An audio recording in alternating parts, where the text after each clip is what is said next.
Bienvenidos a Encuentro Hoy. Mi nombre es Rolando Vilca Vegaso y en esta ocasión estamos acompañados de Fernando Mendoza Banda, analista político y docente del Departamento de Derecho y Ciencia Política de la Universidad Católica San Pablo. Fernando, bienvenido.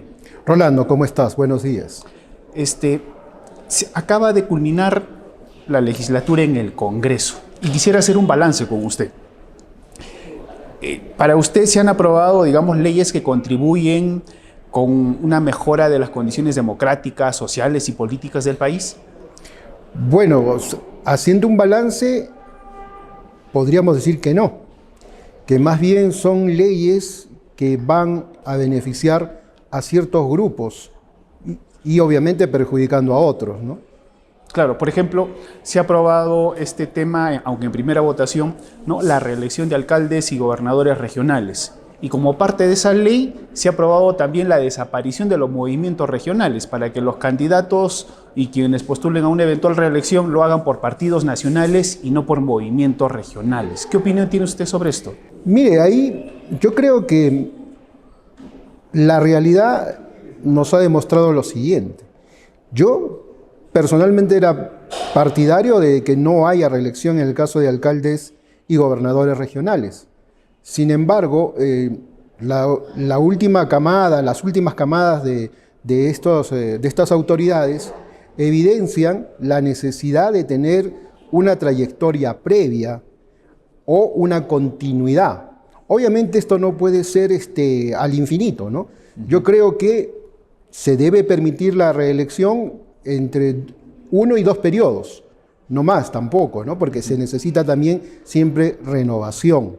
Claro, pero incluir la desaparición de los movimientos regionales ayuda a fortalecer la política en el país. Eso es un poco ya más cuestionable, pero también hay que ser realistas y pragmáticos. Los movimientos regionales, si vemos aquí en Arequipa, han obedecido más bien a caudillismos, personalismos, ¿no?, que no le han hecho bien. ¿Por qué no pensar que en Arequipa o en Trujillo o en el Cusco se forme un partido político de raigambre regional que irradie hacia todo el país y no simplemente circunscribir su competencia y alcance a lo que es la región? Yo creo que es más bien un incentivo y promover, y hay que tomarlo de esa manera, creo yo, de combatir, por ejemplo, el centralismo, ¿no? Nos quejamos y nos quejamos del centralismo, pero no tenemos la audacia de formar un partido, digamos aquí en Arequipa, que tenga alcance nacional. ¿Por qué no? Claro, visto de esa forma se ve bien. Sin embargo, en este momento los partidos políticos, los más de 23 o 24 partidos políticos, tienen esa concepción justamente centralista, ¿no? Si bien alguna organización política proviene del norte, el manejo político como tal no deja de ser centralista. Y este caudillismo que usted cuestiona en los movimientos regionales, también lo vemos en los partidos políticos. Claro, pero perdóneme que le conteste con una pregunta. ¿Qué partidos políticos? Yo creo que más bien la tierra está dispuesta para sembrar las semillas de movimientos de raigambre regional con alcance nacional. ¿Correcto? Entonces, hemos visto que, y reitero la pregunta, ¿no? ¿Qué partidos políticos? Claro, ¿De qué partidos políticos hablamos? En el 2026, tanto en las elecciones presidenciales como en las elecciones regionales y municipales, serían con estos partidos políticos. Mire usted, las cosas no son de un día para el otro. Hemos visto que estos periodos son periodos perdidos y el siguiente que viene también va a ser perdido. O sea, no debemos ser tampoco ilusos en pensar que la próxima elección vamos a retomar y salvar al país. No va a ser así. Téngalo usted claro que no va a ser de esa manera. Yo creo que más bien aprovechar esa circunstancia que indirectamente, quizás no lo han pensado los congresistas, creo que no llegan a eso, verlo como una tierra fértil para que a partir de movimientos regionales con alcance nacional se puedan fundar partidos, valga la redundancia, a partir de ideas y no de personas, porque las personas pasan. ¿correcto? Vemos los caudillismos, pero en cambio, si las personas se reúnen en base a ideales, entonces creo que recién iríamos por algún buen camino.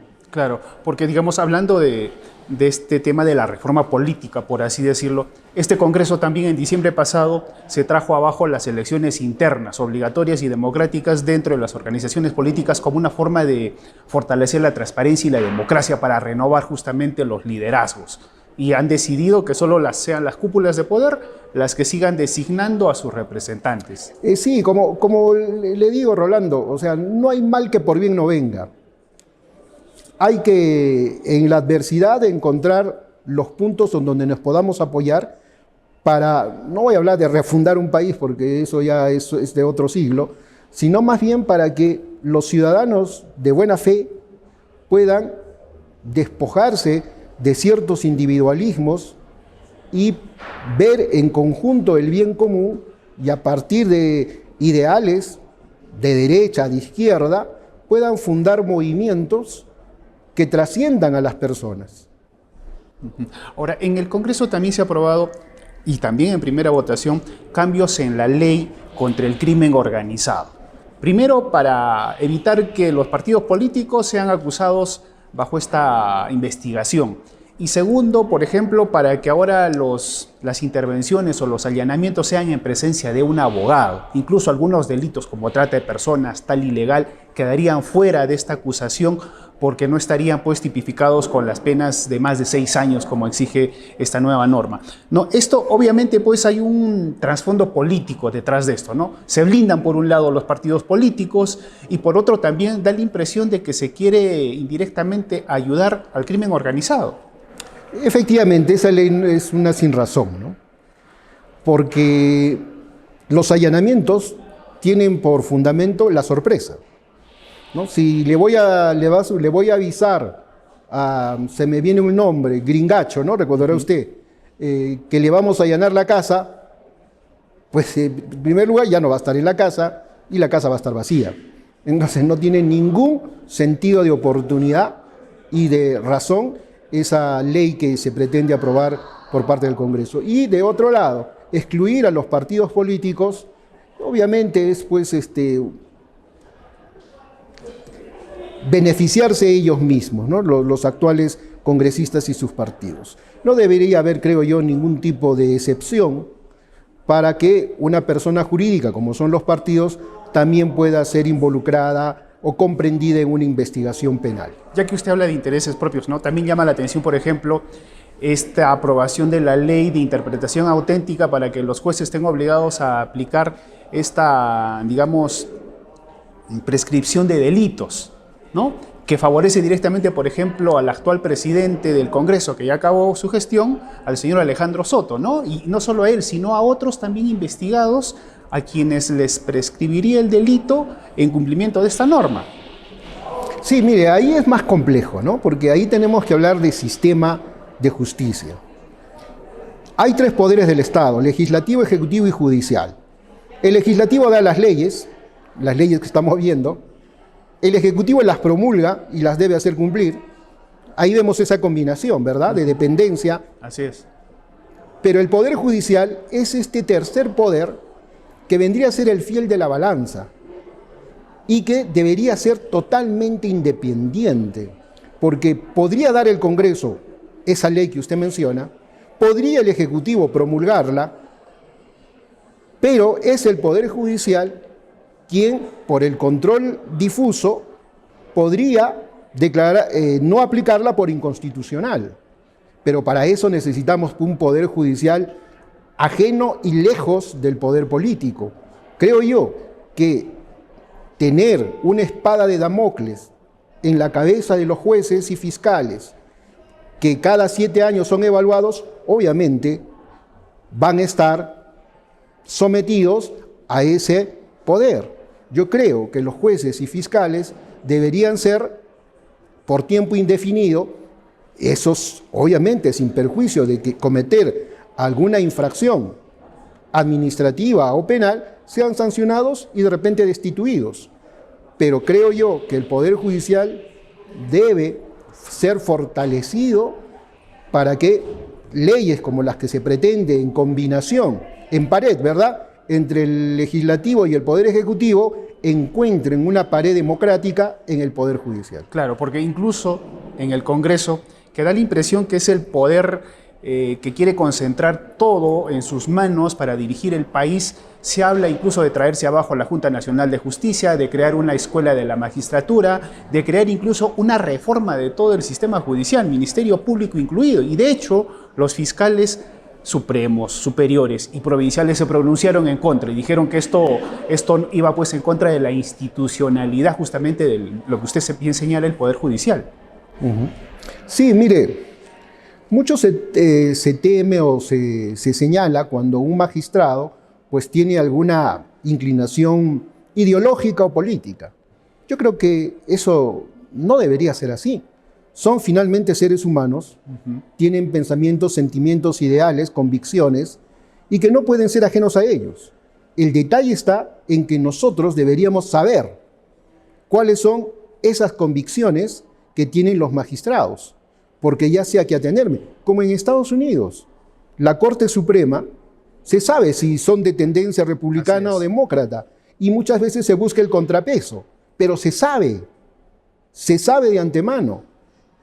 Aquí nos rasgamos las vestiduras porque algún magistrado tiene alguna convicción distinta a la mía y entonces creo que no debería ser. He escuchado, ¿no?, en algunos comentaristas decir, los jueces deben ser apolíticos, o sea, ser extraterrestres. Eso es imposible, ¿no? Hay un punto muy importante que es la revelación. Los magistrados deberían revelar cuál es su convicción ideológica y política. Siguiendo en este análisis de la actuación del Congreso, Fernando, si me permite, también se han modificado los límites del alcance en el caso de los delitos de lesa humanidad. Por ejemplo, ahora pretenden excluir los delitos que configuran dentro de lo que es lesa humanidad aquellos hechos ocurridos antes del 2002. Y con esto indirectamente se beneficia también a Fujimori, por ejemplo, que está siendo investigado por la masacre de Pativilca, ¿no? Entonces, una vez más vemos pues, que la actuación dentro del Congreso de alguna forma busca blindar no solo a los partidos políticos, sino también a sus líderes. Claro, cuando empezamos a estudiar Derecho, lo primero que se nos dice que las leyes no se pueden dar por la naturaleza de las personas. Y yo no puedo dar una ley para proteger a alguien en particular o para castigarlo a alguien en particular también, ¿no? No, esa no es una ley, ¿no? ¿Verdad? Entonces creo que en esa intencionalidad el Congreso también estaría fallando. Pero, ¿qué hay detrás de eso? Usted dice, ya, ¿está fallando porque por desconocimiento o es que hay una intencionalidad política detrás? Mire, yo generalmente manifiesto lo siguiente, ¿no? Las autoridades tienen dos posibilidades, o desconocimiento o intencionalidad. ¿Y en este caso? Obviamente que hay intencionalidad de beneficiar a alguien en particular, pero vuelvo al anterior comentario.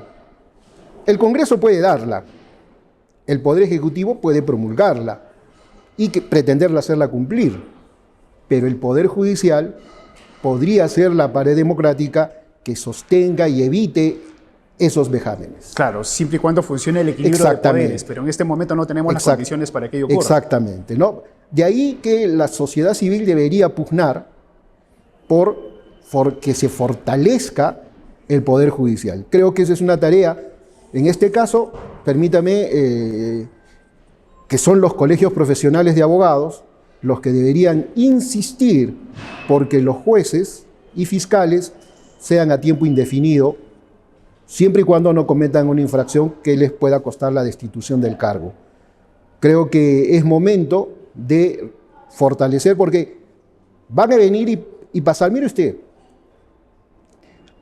los congresistas y el Ejecutivo son aves de paso, ¿correcto? Si ponemos aves de paso también en el Poder Judicial, es tierra de nadie, claro. ¿Se da cuenta? En cambio, si tenemos un Poder Judicial permanente, hablo de personas en este caso, pues las aves de paso van a tener mucho cuidado en andar porque saben que hay personas que los están observando y que los podían en algún momento enjuiciar y condenar. Para usted, por la actuación que hemos visto en esta última legislatura presidida por Alejandro Soto del 2023 al 2024, ¿hay un exceso de abuso de poder de parte del Congreso? Porque no solo se aprueban normas que van en contra de todo, digamos, sentido común incluso, ¿no? El nombramiento, por ejemplo, de profesores que fueron jalados en examen de conocimientos, ¿no? Normas que van incluso en contra del orden constitucional porque el Congreso no tiene esa atribución de generar gasto al Estado, por ejemplo. Y sin embargo, aprueba normas que van incluso en contra de la opinión de organismos técnicos. Y termina aprobando también normas pese al cuestionamiento en la observación del Ejecutivo. Lo hacen por insistencia, aprovechando pues el control político que tienen dentro de la mesa directiva y dentro del propio Parlamento. Sí, eso es cierto, ¿no? En otros comentarios se manifestaba quién controla al legislativo en la emisión de las normas. Claro. Por ejemplo, en Colombia tenemos el Consejo de Estado, que antes de que se emita la norma, este Consejo de Estado se pronuncia sobre la procedencia o no de esa ley. Técnica y legal, digamos. Legalmente, ¿no? Claro, en todo sentido. En nuestro país no tenemos esto. Lo que tenemos es el Tribunal Constitucional, pero es cuando ya sale la ley, ¿verdad? Así es. No antes. Y cuando sale la ley, pues, la ley muchas veces no es que se derogue o se declare inconstitucional inmediatamente, y sus efectos muchas veces no son retroactivos cuando se declara la inconstitucionalidad. Entonces, ahí tenemos un problema que no es nuestra tradición jurídica, pero habrá que encontrar algún remedio para evitar estos problemas. Se dice que podría ser el Congreso, pero si los que están en este Parlamento mañana podrían ser congresistas, en realidad, y tomo las palabras de un mentor, de mocos a babas, ¿no? Claro, o sea, por más que tengamos Senado, si son los mismos congresistas... Sí, es lo mismo que nada, ¿no? Lo mismo que nada. Claro, y antes sí funcionaba, por ejemplo, cuando el Ejecutivo observaba la norma. El Congreso de alguna forma se veía obligado a revisarla, ¿no? Pese a que cuestionaba, no estaba a favor, no veía con buenos ojos esta observación del Ejecutivo, sí procedía a revisarla, a pedir la consulta y a tomar en cuenta la opinión de organismos técnicos. Pero hoy no se ve eso. Por más que organismos técnicos, como puede ser la SUNAT, ¿no?, que opinan sobre algunos temas, el Congreso hace oídos sordos y termina aprobando lo que le viene en gana, por así decirlo. Claro, es que eso trae una tara ya desde antes, ¿no? En donde se pretende hacer prevalecer el interés político, no digo lo político, sino el interés político sobre lo técnico. Ahí tenemos un grave problema, ¿no? Porque si yo voy a sobreponer mi interés político partidario y personal sobre lo que es lo técnico, y lo técnico apunta al bien común, entonces pues estamos en un país donde es tierra de nadie, ¿no? Claro, y este Congreso, si me permite, también ha sido cuestionado porque estaría debilitando el Poder Ejecutivo, porque se está fortaleciendo incluso con las reformas constitucionales que está promoviendo este actual Parlamento para el fortalecimiento del Poder Legislativo en contra del Ejecutivo. ¿Usted también lo ve así? Sí, claro, en algunos casos. Por ejemplo, se ha aprobado por insistencia también una ley que tiene que ver con los trabajadores de la Contraloría, pese a la observación del Ejecutivo. El Congreso la ha aprobado por insistencia y la ha publicado el día de ayer, por ejemplo. Ya hay un pronunciamiento del Colegio de Abogados de Lima en donde está resaltando varios aspectos de orden inconstitucional de esa ley, ¿no? Por ejemplo, le digo, usted recordará la época de Fujimori, cuando entra y hace un cese masivo de trabajadores públicos. Así es. Esta ley más o menos va por ahí. Lo que trata de hacer es una nueva ley, saca a los trabajadores de la Contraloría del sistema de servir y crea un régimen particularísimo de la Contraloría, en donde pone una serie de requisitos y aquellos que no los cumplan van a salir. O sea, eso simplemente nos recuerda a esa época del año 96, en donde se hicieron purga de muchos trabajadores, ¿correcto? Y después hemos visto que ha habido listas de reincorporados, indemnizados, ¿verdad? Parece que no aprendemos del pasado reciente, ¿no? ¿Hacia dónde estamos yendo con este estilo de hacer política de parte del Congreso? Es que no hace política. O sea, creo que este Congreso no hace política. Es simplemente un momento, una oportunidad que las personas que están ahí, no todas, pero la mayoría, que está aprovechando sus 5 minutos. Claro, y es un Congreso que, digamos, no goza de la aprobación popular. Más del 80% de los peruanos se siente avergonzados del actual Congreso y más del 75% rechaza la actual gestión que cumplen. Claro, partiendo de que ningún Congreso es bien visto por la población, ¿no? Pero en el caso particular nuestro, en realidad es un espejo. Si usted ve al Congreso y voltea a ver a la sociedad, es un espejo de nuestra sociedad. ¿Tan mal estamos? ¿Quién los puso ahí? Lo peor es de que, por ejemplo, ahora con este descrédito de la presidenta Dina Boluarte y de continuar las investigaciones por actos de corrupción en su contra, tal vez ahora sí la nueva gestión, la nueva mesa directiva que asuma en julio próximo, sí vea con buenos ojos una eventual vacancia presidencial. Y Mire, de este mismo Congreso salga quien nos gobierne hasta el 2026. No creo que la vacancia pueda estar en la agenda de la próxima mesa directiva, porque pensar ello significaría que esa mesa directiva, salvo excepción, obviamente, nadie en el Perú puede pasar todo, yo creo que se ha creado ahí una simbiosis, ¿no? Una simbiosis parasitaria entre el Ejecutivo y el Congreso. Una dependencia mutua. Así es. De sobrevivencia. O sea, son dos parásitos, ¿no? Que se fagocitan uno a otro. Usted al inicio de la entrevista decía, lamentablemente en las elecciones del 2026 las cosas no van a mejorar, ¿no? Tal vez hacia adelante sí, pero ¿qué hacemos hasta entonces? ¿5 años más viviendo lo que ya estamos sufriendo y padeciendo? No me identifican como alguien optimista, correcto, pero uno levanta la vista y no ve todavía la luz al fondo del túnel, ¿no? Porque digamos este mismo Congreso que tuvo la oportunidad, por ejemplo, de sacar de juego político a Antauro Humala si aprobaba una ley para evitar que acusados o sentenciados por homicidio, ¿no?, pese a cumplir la sentencia, como él, queden fuera del juego, no se pusieron de acuerdo, No. retornó a comisión e indirectamente con eso también se beneficiaba ¿a quién? A Alberto Fujimori, porque también es acusado por el mismo delito. Claro, ese es un ejemplo, ¿no?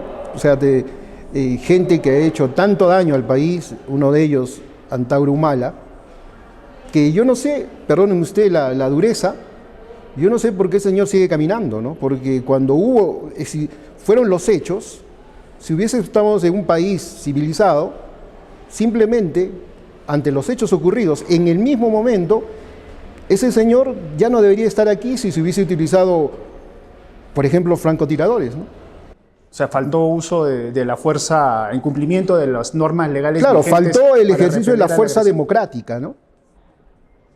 Pero digamos, es un candidato con fuerza y eventualmente presidente del país. Sí, es que los parásitos se multiplican, ¿no? ¿Qué hacemos entonces, Fernando? ¿Cómo iniciamos este proceso de renovación de la clase política y este proceso también de renovación de nuestra propia sociedad? Para que piensen, como usted dijo también, en el bien común, no solo en los intereses personales, y un bien común que incluso incluya mucho de nuestro desprendimiento y mucho de nuestra afectación para sacrificar algo. Mire, la solución siempre está en la población. Bueno, no en la población, en la ciudadanía. Quiero alejarme de esos términos de pueblo, población, hermanos, ¿no? Hemos visto a qué traen todo, es un disfraz simplemente. Yo creo que debemos hablar de ciudadanos, de civilidad, de bien común, y esos ciudadanos honestos, trabajadores, debemos, me incluyo, debemos despojarnos de ese metro cuadrado de nuestra zona de confort y buscar participar en política, pero siempre mirando el bien común. Bien, Fernando, ojalá que nuestros seguidores y los ciudadanos, como usted bien dice, hagan eco en estas palabras y asuman ese rol que les corresponde, ¿no? Para que asuman, pues, en cada proceso electoral, por ejemplo, la responsabilidad que recae en ellos, ¿no? Porque terminan siendo los electores los empleadores de quienes luego dirigen la ciudad, la región o el país. Mire, si me permite un último comentario. Quizás es tiempo de ver y probar que las elecciones, el voto sea voluntario. ¿Pero usted cree que tenemos una sociedad responsable y madura políticamente hablando para que esto no sea manipulado por los partidos políticos? Es que mire, siempre escuchamos en cada proceso electoral local, regional, nacional, que traen a los votantes en ómnibus, Por un tupper, que les regalan una cajita de fósforos y el resultado que tenemos. Entonces, se dice, cuando algo funciona, no lo cambies. Contrario sensu, si esto no funciona, hay que cambiarlo. hay que cambiarlo. Bien, Fernando, muchas gracias por acompañarnos. A usted, Rolando, muchas gracias. Con nosotros estuvo Fernando Mendoza Banda, analista político y docente del Departamento de Derecho y Ciencia Política de la Universidad Católica San Pablo. Nosotros volvemos la siguiente semana con otra edición de Encuentro Hoy. No dejen de seguirnos a través de nuestro portal web deencuentro.p. Hasta la próxima.